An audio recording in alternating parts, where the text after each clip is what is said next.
আমি খালি একজন পরাজিত বন্ধুর মুখ দেখতে পাচ্ছি। পরাজয় নিশ্চিত জেনে এখন বাইরে থেকে ভুয়ো নাম্বার দিয়ে সিবিআই এর নাম করে থ্রেট করা হচ্ছে। ওই তো আমার দলের সভাপতি, তিনি দেবজ্যোতি ঘোষ, পালপাড়া মিউনিসিপ্যালিটির ভাইস চেয়ারম্যান, তার ওয়াইফের কাছে বাইরে থেকে থ্রেট কল আসছে, মেয়েকে অপহরণ করে নেব। কেউ যখন যুদ্ধে পরাস্ত হয় তখন তার কাছে এছাড়ার কোনো অল্টারনেটিভ রাস্তা থাকে না। আমি খালি বলবো, যারা অর্জুন সিং এরও এগুলো করছেন, 2026 অব্দি মাথায় রাখবেন মমতা ব্যানার্জি বাংলার মুখ্যমন্ত্রী, পুলিশ প্রশাসনটা মমতা ব্যানার্জির হাতে। কে করছেন এগুলো কিন্তু বেরোবেই।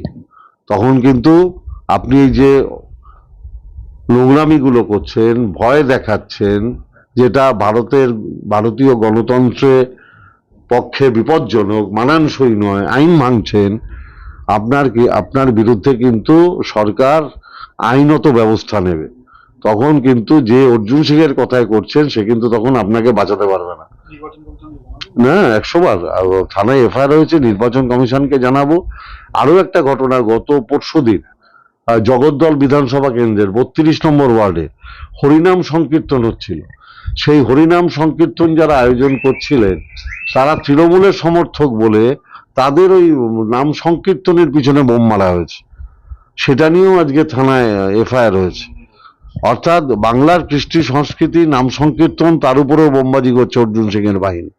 4টে ছেলে মোটরসাইকেল করে তারপর পালিয়ে গেছে, সিসি ক্যামেরায় উঠে যাবে। যারা এইসব বোম ফোম মারছেন অর্জুন সিং এর কথায়, আমি তাদের ভাই বিনীতভাবে বলছি, এসব অর্জুন সিং এর কথায় করো না। কারণ 26 অব্দি মমতা ব্যানার্জির সরকার থাকবে। তোমাদের একজন কারোর ছবি পেয়ে গেলে সবার ভবিষ্যৎ কিন্তু পুরো অন্ধকার। আইন কিন্তু আইনের মতো ব্যবস্থা নেবে, তখন কিন্তু অর্জুন সিং বাঁচাতে পারবে না। বলছি এই ধরনের এইরকম মানে একটা আতঙ্কের পরিবেশ তৈরি করা, কিন্তু এরকম ভাবে কিছু হবে না। এই যে দেখুন, এখন তৃণমূল অনেক ইউনাইটেড। আজকে দেবজ্যোতি ঘোষের কাছে একটা ফোন এসছে, সঙ্গে সঙ্গে সবাই এসে হাজির হয়ে গেছে। সবাই এসছে, আমি একা কেন, আমি সৌরভ সিং, সোমনাথ, শ্যাম, এর মধ্যে গোপাল রাউত, ফোপাল রাউত, সব, তরুণ, অরুণ, কেউ বাদ নেই। আমরা এখন অনেক ইউনাইটেড, মমতা ব্যানার্জির পরিবার।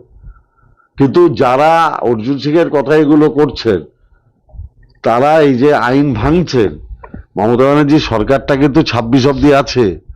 যারা এগুলো করছেন, একবার কারোর ছবি সিসি ক্যামেরায় এসে গেলে কিংবা কোনোভাবে আমরা পেয়ে গেলে তার কিন্তু আইনগত বিপদ আছে।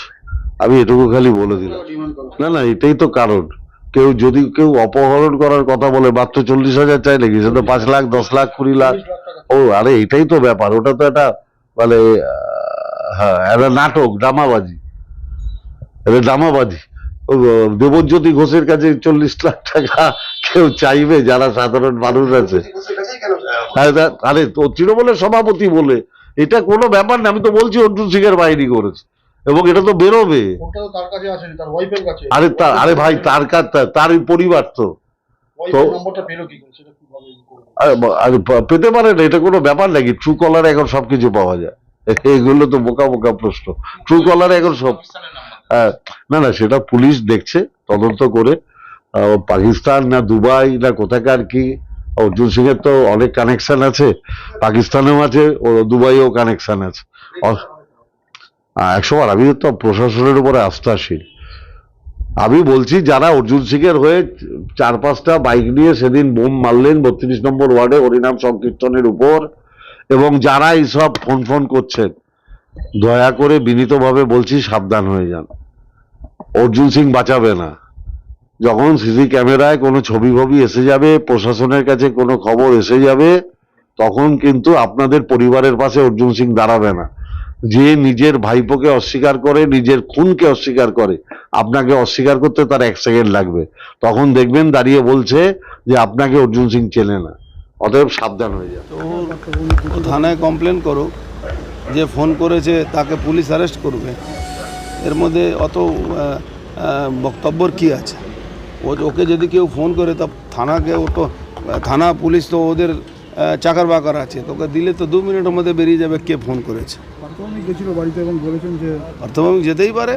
সাংসদের নাম আপনার অর্জুন সিংয়ের নাম বলেন। আর ছাড়ো তো, পার্থভৌমিক সাংসদের নাম ভূত দেখে সকালবেলা উঠে আর রাত্রিবেলা ঘুমে, তাতে আমার বক্তব্য কী আছে? ওকে আমি টিঙ্কু ঘোষের বাড়ির লোক টিঙ্কু ঘোষের কথায় ভোট দেয় নাকি? টিঙ্কু ঘোষের বাড়ির লোক টিঙ্কু ঘোষের কথায় ভোট দেবে? জগদ্দলের বিধায়কও সাংসদের নাম তুলেছে, সে যুক্ত আছে, তার সেই গুণে করাচ্ছে। হ্যাঁ, তার মানে সাংসদ অনেক বড় লোক আছে তো, এটা ভেবে নিয়েছে তো। যদি আমি করি, যাও কমপ্লেন করতে বলো সাংসদ।